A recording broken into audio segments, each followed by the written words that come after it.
Hello दोस्तों, good morning. स्वागत है आपका हमारे यूट्यूब चैनल सिरवी क्लासेज में। मित्रों, जैसा कि हमने इससे पहले क्लास मैंने ले ली है और आज बात करेंगे मैं आपको, जैसा कि आपको मालूम है कि पॉलिटी सब्जेक्ट पढ़ाऊंगा और अभी आज अपनी क्लास दूसरी, ठीक है मित्रों, क्लास नंबर 2 आज आपकी स्टार्ट हो जाएगी। और मित्रों, इस क्लास स्टार्ट शुरू होने से पहले आपको मैं एक बात बता देता हूँ कि यदि आप हमारे चैनल पर नए हैं तो चैनल को सब्सक्राइब जरूर कर देना। और आपको कोई भी एग्जाम से रिलेटेड या कोई भी गवर्नमेंट जॉब की ऑफिस मतलब जानकारी जानना चाहते हैं तो हमारे पेज इंस्टाग्राम पेज है सिरवी क्लासेज के नाम से, उसको फॉलो कर दीजिए और वहाँ मैसेज कर दीजिए, आपको वहाँ रिप्लाई मिल जाएगा। Thank you. और मित्रों, बात करते हैं, कल हमने बात की पिछली क्लास में संविधान के बारे में। जैसे कि मैंने कल बताया था, अपना टॉपिक चला था संविधान मित्रों, ठीक है।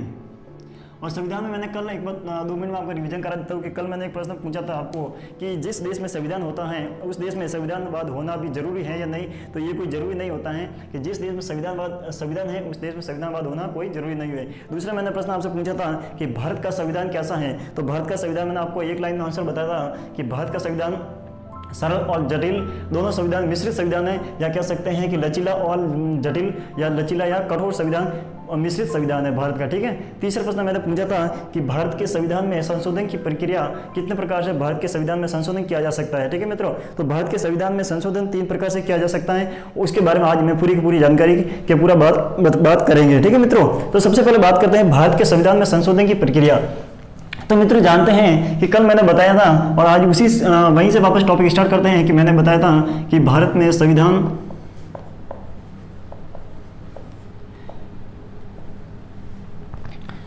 में संशोधन। तो संविधान में संशोधन मैंने बताया था कि 3 टाइप से, कितने 3 टाइप है। तो सबसे पहले जहां आप जानते हैं कि जो एक संविधान संशोधन किया जाता है वो अंडर आर्टिकल भाग 20 के अंदर, भाग 20 के अंदर अंडर आर्टिकल यानी आर्टिकल 368 के तहत संसद को क्या दे रखी है, शक्ति दे रखी है। संसद है और संसद को शक्ति दे रखी है कि वो क्या कर सकते हैं, वो क्या कर सकता है, संविधान और उसकी प्रक्रिया क्या हो जाएगा, संविधान या उसकी प्रक्रिया में क्या कर सकता है, वो संशोधन कर सकती है। ये किसको शक्ति दे रखी है, ये संसद को शक्ति दे रखी है। किस आर्टिकल के तहत, आर्टिकल 368 के तहत भाग 20 में ये दे रखा है। तो वो क्या कर सकते हैं, संविधान या उसकी प्रक्रिया में संशोधन कर सकती है। मित्रों, अब बात करते हैं कि जो संशोधन कर तो सकते हैं लेकिन कितने प्रकार से कर सकते हैं उसके बारे में। तो मैंने यहाँ पर आपको बताया है कि संशोधन कितने 3 प्रकार से होता है और संशोधन 3 प्रकार से कैसे होता है उसके बारे में बात करते हैं। तो मित्रों, सबसे पहले हम बात करते हैं 3 प्रकार कौन कौन से हैं। तो मैंने कल भी बताया था कि पहला साधारण बहुमत हो जाएगा, दूसरा हो जाएगा अपना विशेष बहुमत और तीसरा हो जाएगा विशेष बहुमत प्लस जो राज्य का विधानसभा हो गया उसके आधे मेंबर हो गए या आधे जो विधानसभा के सदस्य हो गए उसकी अनुमति जरूरी होगी, ठीक है। तो सबसे पहले बात करते हैं कि आर्टिकल 368 के अंदर आर्टिकल 368 के अंतर्गत 2 प्रकार से संविधान में संशोधन होता है, ठीक है। 2 प्रकार से होता है। पहला होता है विशेष बहुमत, विशेष बहुमत, और दूसरा हो जाएगा मित्रों विशेष बहुमत प्लस मैंने बताया था कि उस राज्य के क्या हो जाएगा, राज्य के जो विधानसभा होती है, विधानसभा के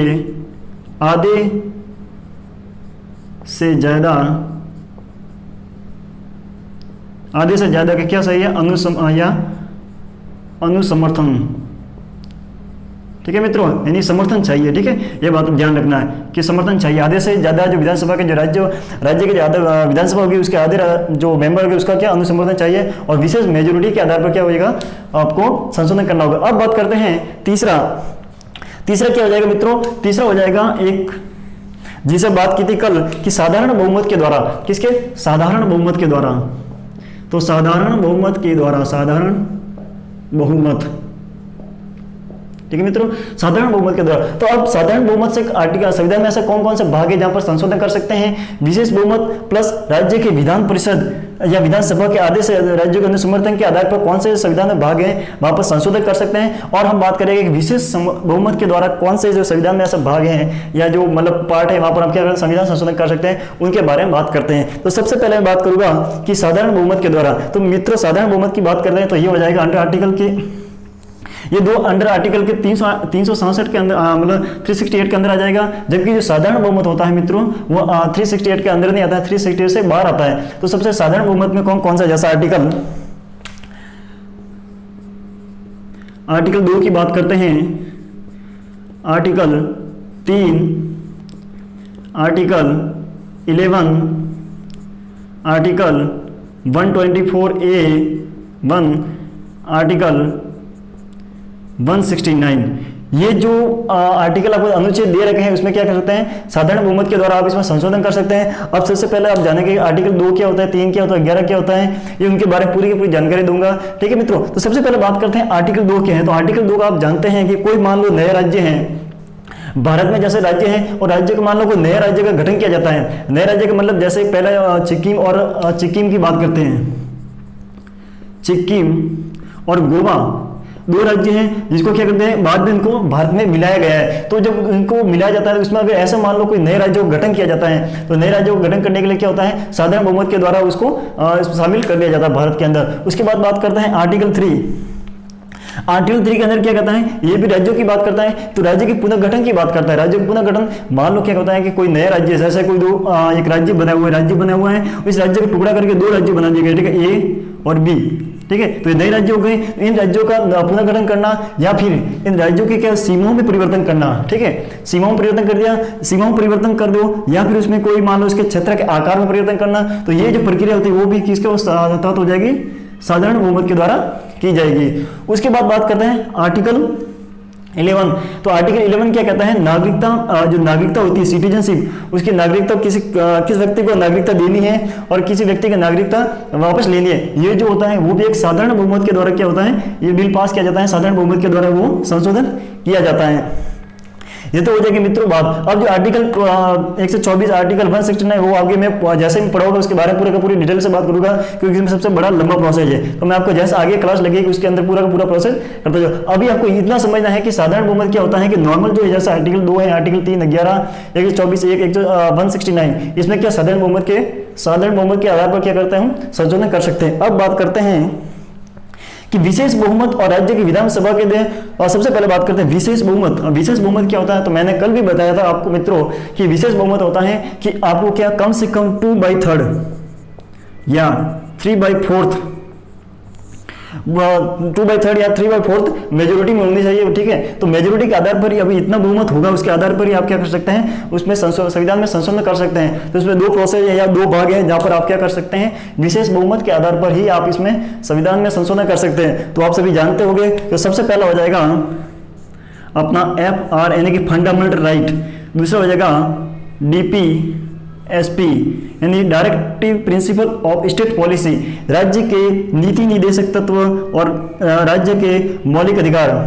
इनमें क्या करना, यदि इसमें संशोधन करना होता है मित्रों तो आपको क्या करना पड़ेगा, विशेष बहुमत के आधार पर आपको विशेष बहुमत एक स्पेशल मेजोरिटी लानी पड़ेगी आपको, उसके आधार पर बिल पास होगा। उसके आधार पर क्या करता है, फंडामेंटल राइट में संशोधन हो सकता है। और DPSP यानी कि राज्य के नीति निर्देशक तत्व, आपको हिंदी में यहाँ लिख देता हूँ, DPSP का मतलब हो जाएगा राज्य के